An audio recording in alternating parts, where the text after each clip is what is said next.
Welcome to Pick Up and Deliver, the podcast where I pick up my audio recorder as I step off the train and deliver an episode to you while I walk home. I'm Brendan Riley.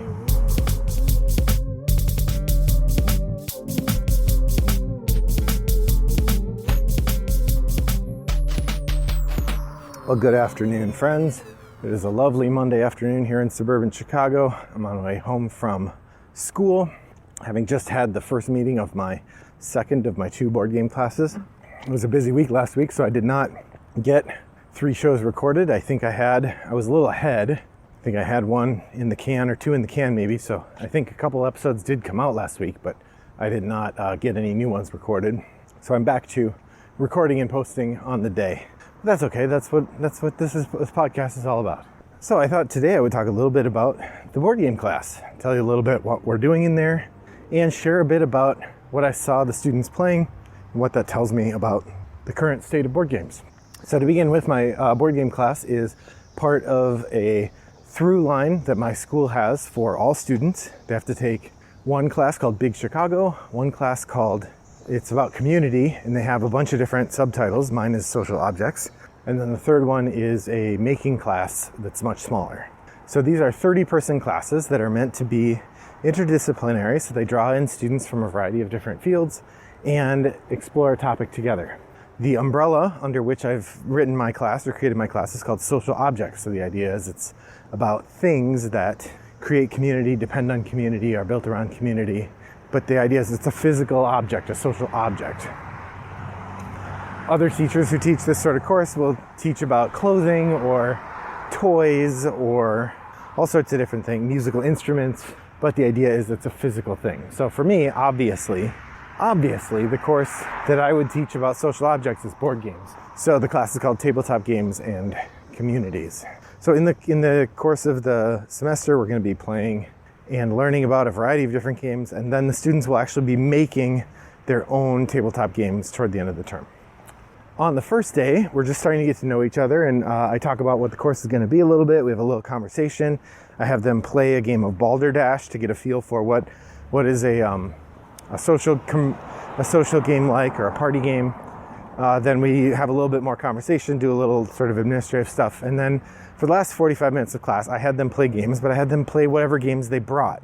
So about half the students brought something, and I encouraged them to kind of pitch to the class the game that it is that they brought, and then to get together into groups to play those games. So what I thought I would talk about today on my way home was the different games that got played, and a little bit about what I saw emerging from the community of my board game class based on the games that they brought. We also had an interesting challenge I thought it would be amusing to share. There was a snafu, and one of my classes got scheduled in a room with theater seating, meaning like a movie theater with bolted down chairs and rows and no tables, which doesn't work for a class about board games, but they were able to find another space for me, which was a miracle, because that just doesn't happen. It's really hard to find additional new or unused spaces in the middle of the school day once the semester started. So I feel really lucky that we were able to work that out. Would have taken some real creative teaching to figure out a way around that.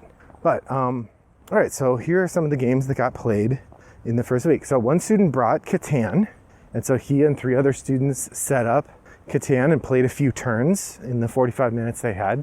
They were able to kind of get a feel for how the game works. They were able to start building some roads and trading some resources and that sort of thing. I believe he was the only student in the group of 4 who had played before or knew how to play. There was one other student who had played once before, but it was long enough that they didn't remember how. So that was Catan.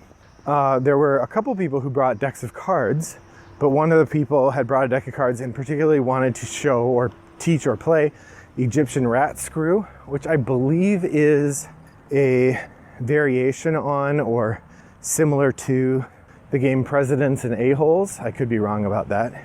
Or the version of it that's commercially available is called The Great Dalmuti, I believe. But they certainly, I'm definitely wrong about that, because this was not a trick-taking game. This was a speed game in which there was some slapping, reminding me of Slapjack or Slamwich, if you've played that commercial game. But I couldn't tell exactly how the rules worked, so obviously it's not a game I'm familiar with.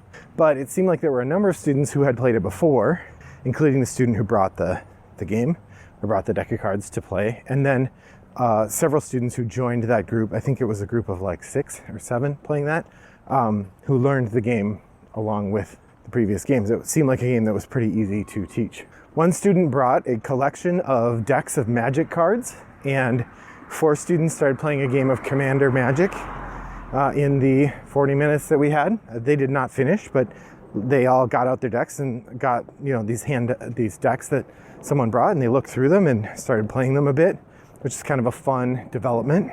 One student brought a game of One Night Ultimate Werewolf, and they recruited, I think, 5 or 6 other students to play that game with them, and they played for a while. I think they played 3 or 4 rounds of One Night Ultimate Werewolf. Let's see, there were a couple more. 3 students played Super Fight, which is a sort of judge game based around creatively pitting hilarious opponents against one another. And then one student had brought Mysterium, and they managed to set up and play a mini game of Mysterium where they were only identifying murderers and weapons, and taught some other students how to play that. So it was a variety of different types of games, a variety of different levels of availability in the first class, a variety of levels of accessibility. It seemed like all the students sort of found a game to hop into pretty quickly. I didn't see anybody sort of floating around with nothing to do. I stand corrected. There was one student who was having trouble finding a game to join, and I believe they ended up joining the game of Super Fight. It's an interesting dynamic to watch the students sort of pitch and then play games they brought, because without assigning things, then people kind of drift toward what they're interested in. And so that was a really fun way to see how those things begin.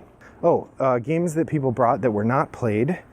Several students brought Uno, or Uno has a number of sort of flavors of Uno, and I'd say there were like 4 or 5 students who brought Uno or variations of Uno on that first day. Although as far as I know, no Uno got played. There were 3 different students who brought decks of cards, and at least 2 students who brought things that they could use to play a short role-playing game. So in my other class, which just happened today, we had a similar mix of games available. Aside from Uno, which I think 4 or 5 students in this class also brought Uno or variations of Uno.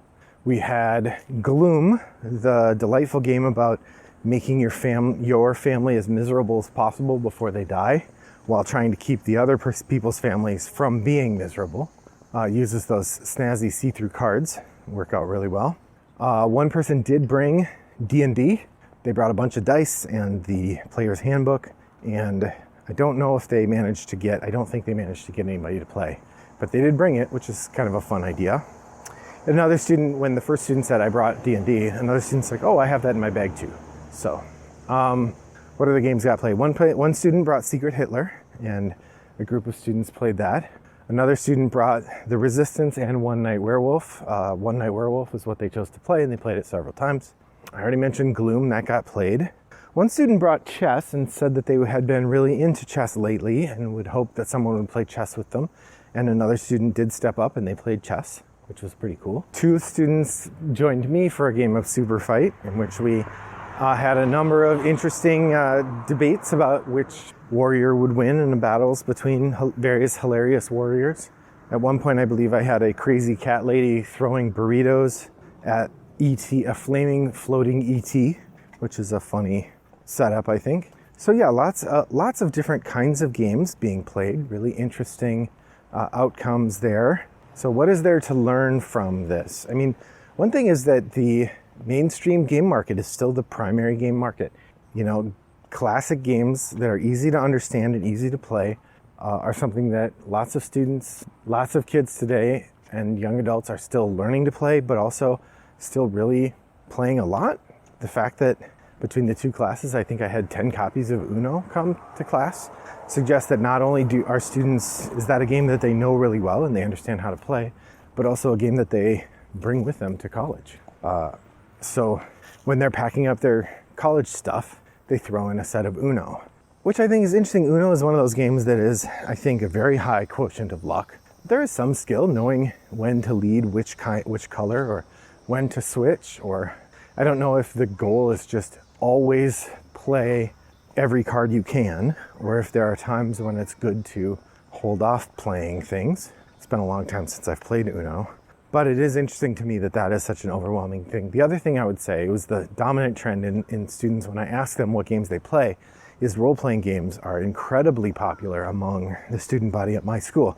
Now I will say I teach at an arts and media school, so everybody who comes to my school is interested in pursuing some sort of arts and media career, be it theater or media making of some sort, or fine arts or music. They're all doing art of some sort. Probably the least art focused students at our school would be people who do sort of like the standard English major, although even then they're double majoring or minoring in some creative field. Or sometimes there are some majors at our school, a few, not too many, where people switch into that major when they discover that they're either missing the talent or the passion to really pursue as a primary discipline whatever art they were interested in. And that does happen. As happens to all of us in college, we go to a college, then we decide not to pursue the thing that we started out pursuing. Before I was on track to be a film professor, I was really interested in being a librarian. So what other trends can I say? Very few students seem to have played or seem to mention mainstream hobby games, but I have a number of students who have played complex hobby games or interesting games of that sort. And the students generally seem pretty enthusiastic about the subject of the class, which who wouldn't? It's about games. So it's going to be an interesting semester as students get to explore different types of games, get to try them out, sort of figure out which games they think are interesting and which ones they don't, sort of figure out where the games excel for them and where they fall flat, and really just dig into the idea of what makes games successful for what kinds of communities and when they don't. So I'm curious, for what game would you bring if you were enrolled in my class and I asked you as part of your first day's experience to bring a game that you could play with other people? I'd love to hear it. You can let me know directly by emailing Brendan at Rattlebox Games or send me a message on Board Game Geek. My username there is Wombat929. If you want to share it with the whole group, you could head to our guild, which is the Pick Up and Deliver Guild, guild number 3269. There's a link from Rattlebox Games or from the show notes, or honestly, the easiest way is to type Board Game Geek Pick Up and Deliver Guild in your search engine, and that'll take you where you need to go. Otherwise, I really appreciate you joining me today, and I hope that your next walk is as pleasant as mine was. Bye-bye.